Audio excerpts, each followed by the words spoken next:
They told me it was just a legend, a cautionary tale to keep kids away from the cursed graveyard at the edge of town.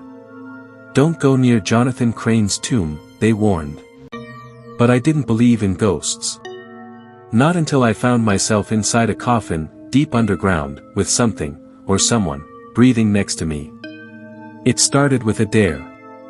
My friends dared me to go to the graveyard at midnight, stand at Crain's grave, and whisper his name. Simple, right? A joke. A thrill. But when I stepped onto that cursed soil, the air grew heavy, the wind died, and the earth beneath my feet trembled. Then the ground collapsed, swallowing me alive. I screamed, clawing for escape. But before everything went dark, I saw a pair of eyes open beside me. He was waiting. The darkness was suffocating. Dirt filled my mouth and nose. My hands bled from scratching at the wooden walls of the coffin. But the worst part? The sound. Slow, ragged breathing, not mine. The air was thick, rotten. I dared not move. I didn't want to know who, or what, was sharing that box with me. Then, a whisper, "You came. I've been so lonely." My heart pounded. I turned my head ever so slightly, and in the dim light from my dying flashlight, I saw a pale face smiling in the shadows. He looked human. But his skin was cracked like dry earth, and his eyes were clouded white. "I knew you'd come," he whispered again, reaching toward me. I screamed and kicked, but I was trapped. Buried. And he was grateful for my company. Time warped underground.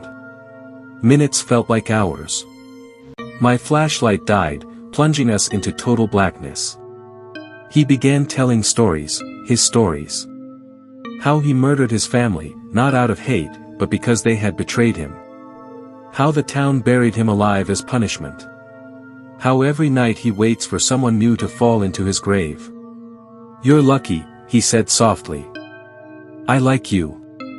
I begged for mercy, for escape, for death. But he just laughed. "No one escapes," he hissed. "We're together now." And then he sang. A lullaby.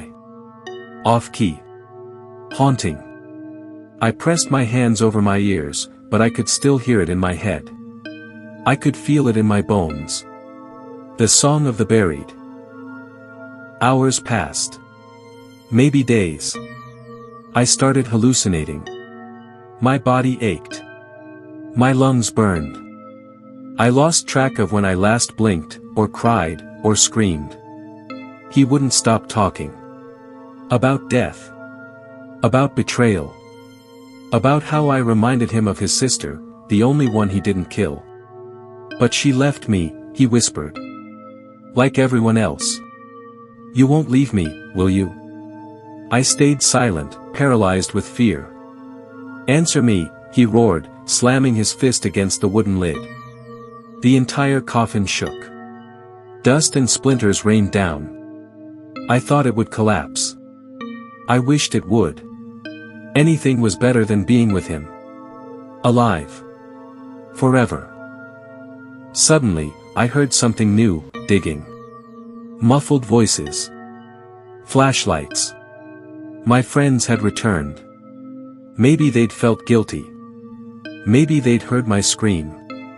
I screamed again with all the strength I had left. The man beside me growled. "No, you're mine," he snarled. "You can't leave me again." He tried to cover my mouth, but I bit his hand and screamed louder. The dirt above us shifted. Light burst through a crack in the coffin. Hands reached in. They pulled me out. I gasped the cold night air, crying, shaking.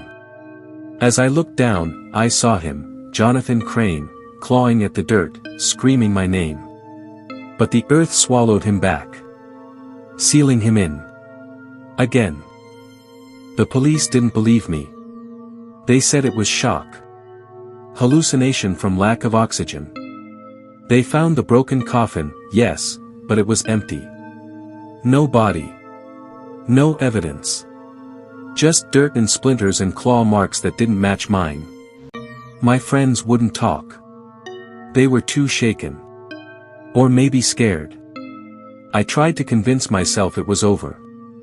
That he was buried again. That he would stay buried. But every time I close my eyes, I see his face. That cracked, ghostly grin. I hear his voice in the silence. You left me, again. I moved far away. Changed my number. Deleted all my social media. I even stopped visiting cemeteries entirely, as if that would somehow shield me. But strange things began happening again. Dirt appeared on my bedroom floor without explanation. My closet would creak open at exactly 3:12 a.m., same time I was buried. And once, while brushing my teeth, I saw something behind me in the mirror. Not a full figure, just pale eyes, watching. I turned around. Nothing. But the smell of earth filled the room. Desperate, I visited an old woman in town known for her knowledge of curses. When I told her about Jonathan Crain, she grew pale. That grave was never meant to hold the dead, she whispered. It was meant to trap what shouldn't exist. She gave me a charm, told me never to return to the site, never to speak his name again. I wore the charm day and night. For weeks, everything was quiet. Until the night the charm snapped in half on its own. Now, I'm writing this as a warning. If you're reading this, don't go near the Crain grave. Don't say his name.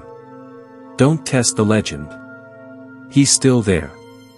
Or maybe not there, maybe he's with me. Watching. Waiting for me to sleep. For the earth to open again. They buried him once. They buried him twice. But some things just don't stay buried.